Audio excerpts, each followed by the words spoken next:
Okay, so that The that's TRS the was a situation part there of the in Andhra Pradesh. NDA. Mr. Keshav Rao, your party at one TRS stage, supported the BJP Mr. in Keshav Rao, your 2009. party at one Let me stage remind said it him. would merge with the Congress. Is that something that's still on the cards? Pardon? I didn't get you. The TRS had said if the Congress declared Telangana, you would merge with the Congress. Is that something I that don't you know. would still consider? No. First of all, they must define me what Telangana we wanted. We wanted Telangana, all the 10 districts with all the powers, not with any conditionalities that they are talking about. Now we see all the conditionalities of power going there, law and order going to some governor, education going to some other friend. These kind of things will not do. So we are independent. We will like to build up our own Telangana. So here's the headline from Andhra Pradesh. As I thank my guest there, the Congress party has to resign itself to being, I would say, not even a secondary player in Andhra Pradesh right now. The BJP is not even a tertiary player in Andhra Pradesh. Andhra Pradesh is regional party territory. Let's move on to the next state. We are going to analyze each of these states once we have a few states in the kitty. Our second state we are going to is the state of Arunachal Pradesh. It's an interesting state. Let's quickly go through it. Arunachal Pradesh sends 2 members of parliament to the Lok Sabha, and typically it's always been 50-50 division. Has the situation changed? That's exactly what has happened. In July 2013, we had projected exactly the same. There's been no change whatsoever in October 2013. There are only 2 MPs that come from here, East Arunachal, West Arunachal, and that's really an even division. In 2009, though, 2 went to the Congress. Well, just interestingly, this is the only northeastern state in the country and one of the very few states in the country where the BJP's individual vote share is above 35 to 40%. C voter is projecting it at 46%. Must be tough to get a survey done in Arunachal. It's very difficult, but thanks to the telephoning and the catty presence over there, we have started getting samples from these very outside states where, going down, tracking down the voters and getting their sample is extremely impossible. This is the only poll, by the way, Arnab, which actually captures the sentiment of the northeastern states, which actually captures the sentiment of all those smaller knockouts of the country where nobody ever goes to ask any question. Well, interesting. Yeah. Well, we hope that continues to be an increasing trend. We go to another northeastern state. This state is extremely significant. The largest northeastern state of Assam sends 14 members of parliament. The Chief Minister of Assam is joining us live. Good evening, Mr. Tarun Gogoi. I hope you can hear me. This is Arnab Goswami here. Hi, good evening. Good evening, Mr. Gogoi. Now, that's one thing which is said about Tarun Gogoi, is that he's indefatigable and he's undefeatable, and he is perhaps one of the last and only satraps, regional satraps of the Congress party. Now, one thing which I would like to say to Mr. Tarun Gogoi, he's faced a lot of rebellion within his own party. He seems to have largely successfully fought it off back.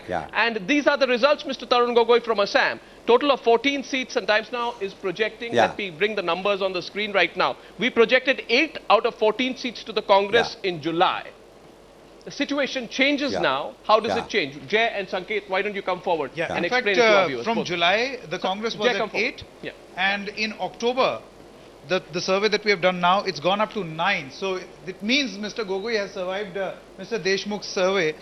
BJP has gone up by 1. The AGP has gone down to 0.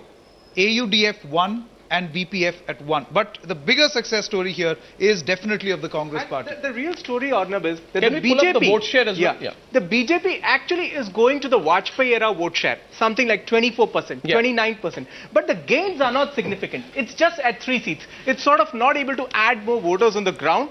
The AGP But Jay, what about alliances?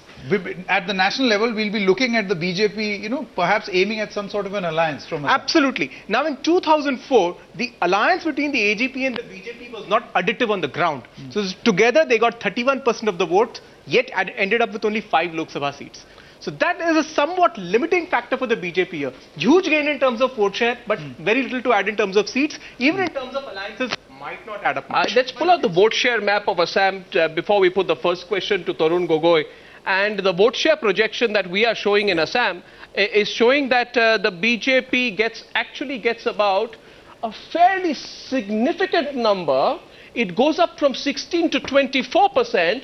Now, this is the kind of Vajpayee effect that one has seen in Assam of the BJP have. Only it's not happening under Vajpayee, it's happening under Modi.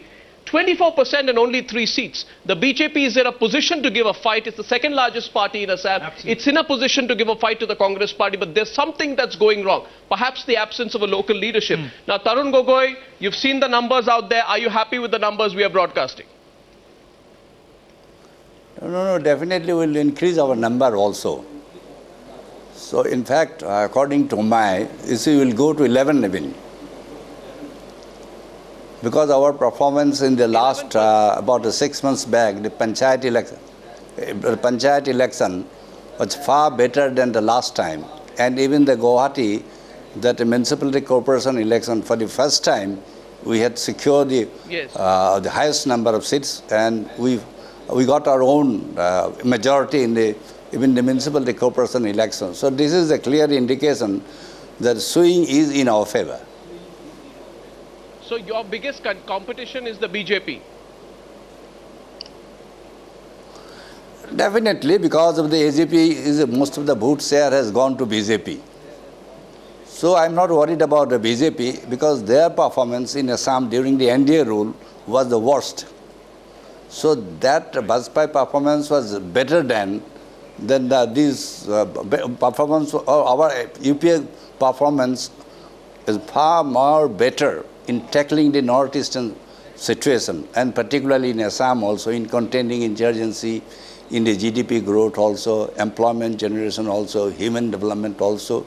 Our performance is every year is improving. So that's why our hold on the publics is still going on. We are on. Our popularity has been on the rise. Well, interesting. Well, Tarun Gogoi, what keeps you going? I mean, you're going from strength to strength. I was told that when Congress satraps become very powerful, sometimes the central leadership becomes insecure.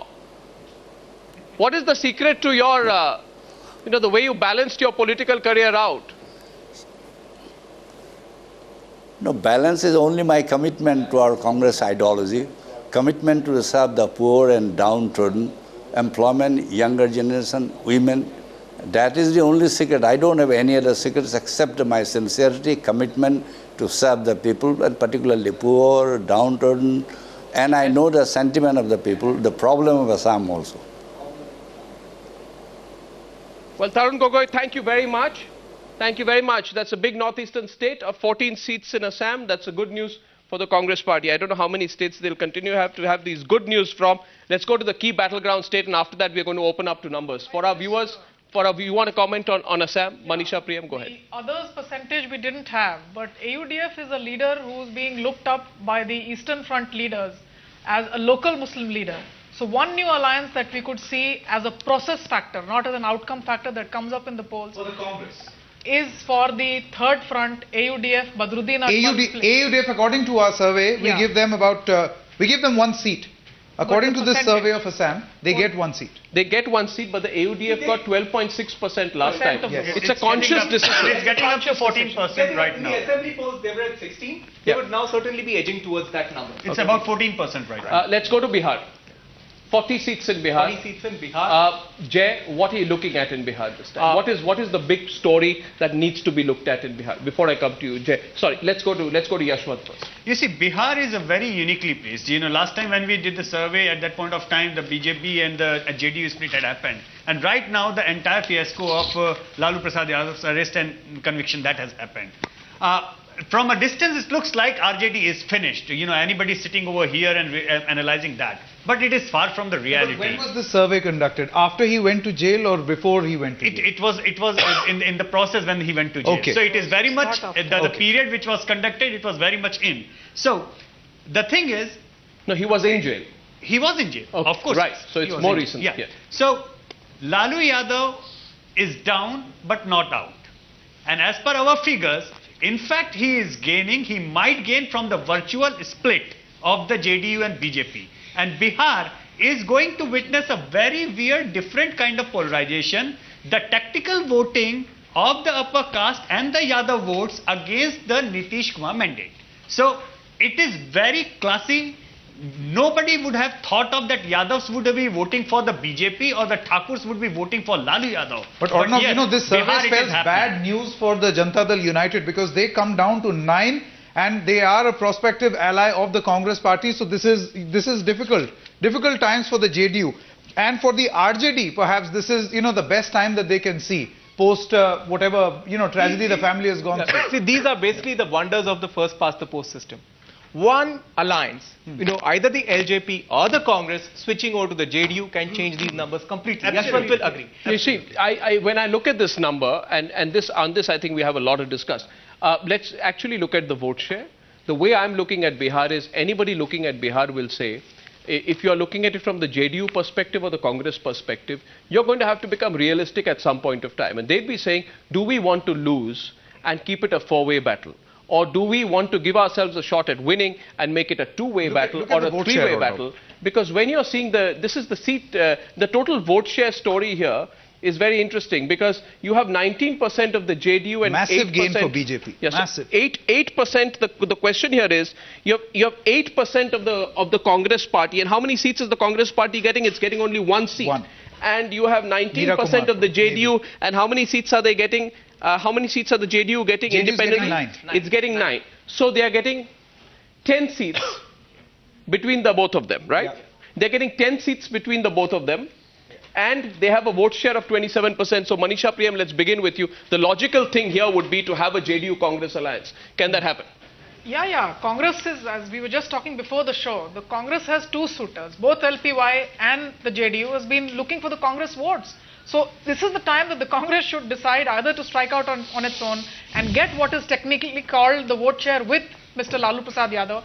And that, let me tell you, the facts on the ground are that today's tallest leader, Mr. Raghuvansh Prasad Singh, has come up on television to say that the party is actually on ventilator and we are in a Sankat ki ghadi. That virtually spells doom on the theory that Yashwant is saying, that there will be tactical voting and stuff. So people won't vote based their votes. So the question the viewer of the national poll projection is asking today, and I put this to everyone on our panel, is, can the situation happen, something to this effect? The RJD splits. Yes. The RJD splits into the pro-Lalu and the anti-Lalu sides. The anti-Lalu or the independent side goes and teams up with a new coalition of the Congress and the JDU and one faction of the RJD. Is it possible, Ajay Bose? Absolutely. And I think that is quite a likely possibility. The Congress is virtually nowhere in terms of seats. So there would be a great pressure. We know that Rahul Gandhi is quite fond of Nitish Kumar and has been pushing for an alliance with him for a while. And I certainly feel that Nitish Kumar realizes that without the BJP support, he's in trouble. He's in serious trouble. So he needs the Congress. And if he can get a faction of Lalu's party, then this is a formidable combination. And this could actually get them a lot of seats. But they're not going to curl up and politically die. I mean, the Congress and the JDU are in this together. There's a Bihar package to be announced, Ashok, yet, and there's a lot of politics remaining in Bihar. In one of the interpretations of Rahul Gandhi's ordinances nonsense statement was that he is dumping Lalu and tying up with Nitish. Yes. Now, if Nitish and the Congress do tie up, then certainly there's a lot of pressure on the minority vote to switch from Lalu, whatever little remains with him, and go completely with the Congress and the JDU. But I do agree with Yashwant in that case that some of the Yadav vote, if Lalu is sinking, completely sinking, then some of the Yadav vote, which is hostile to Nitish and to the Congress, may end up going towards the other OBC leader, the perceived OBC leader, Narendra Modi. So it could become a two-way fight with Lalu completely sinking. Yeah, if you just look at that pie chart, Vinod Mehta, that pie chart is so totally divided that political logic is that you either, you allow these 28% of the vote of the others to decide, or you play your own moves. Do you think the Congress will ditch Lalu? Simple. First of all, I think we need to understand, when was this poll done? Post-imprisonment? Post. That's the question we just asked Yashwant Deshmukh before he left. It wasn't clear. No, he said this poll was done. When the poll was done, Lalu Prasad was very much in jail. So that is the period in which this poll was done. Does that mean that Lalu Prasad's imprisonment is helping the RJD? Well, we had seen the answer to that is actually... in fact, you should ask that question to Mr. Manoj Jha. Because Manoj Jha on that day said that whenever does that mean that Lalu's constituency of Muslims and Yadavs is being consolidated under RJD because of his imprisonment? Then this would Therefore, one minute, please, 1 minute, let me just finish. You see, what's happened here? Conventional wisdom said that this imprisonment was going to finish the RJD. The imprisonment, on the other hand, has increased his seats. No, probably not. Probably not, Mr. Vinod Mehta, because his vote share, as I'd like to explain here, was 20%, right, Navika? In July 2013, his vote share was 20%. His vote share today is 22%. This could be an initial sympathy wave. But if Lalu loses out, whatever it is, Arnav, he is going to get 18, 19, 20, 21 seats. The question we are asking is, that's going to consolidate his rivals. Isn't that the real question? And because you are aware. That's why the tactical arrangement. Just 1 minute. You are all discussing whether Congress should align with the JDU. Yes. I am saying, why shouldn't the Congress continue to ally with RJD? Having called the ordinance nonsense and sent him to jail. What message will you send out? What the Congress's There's choice? a former Congress chief minister and there is an RJD chief minister. After 17 years of your own judiciary doing a due diligence, there is an IAS officer, many officers. I am saying, look at the figures. Vinod Mehta raises an important question. Colgate and fodder make a nice national story. Vinod Mehta being a person, who's driven purely, this question is driven by numbers. What is practical politics? The question he's asking here is today, Navika, is this: why would the Congress party join hands with the loser rather than join hands with the winner? Well, the fact is very clear. The decision has been taken. It has been taken by none other than Rahul Gandhi. When he made that statement on the ordinance, he had decided that Lalu is not the person they're going to go with. Remember, Lalu going to jail is something that the Congress cannot side with after the corruption charges against the Congress. So they are looking, one way or another, they've decided to dump Lalu for the moment and go with these numbers the JDU. need not stay.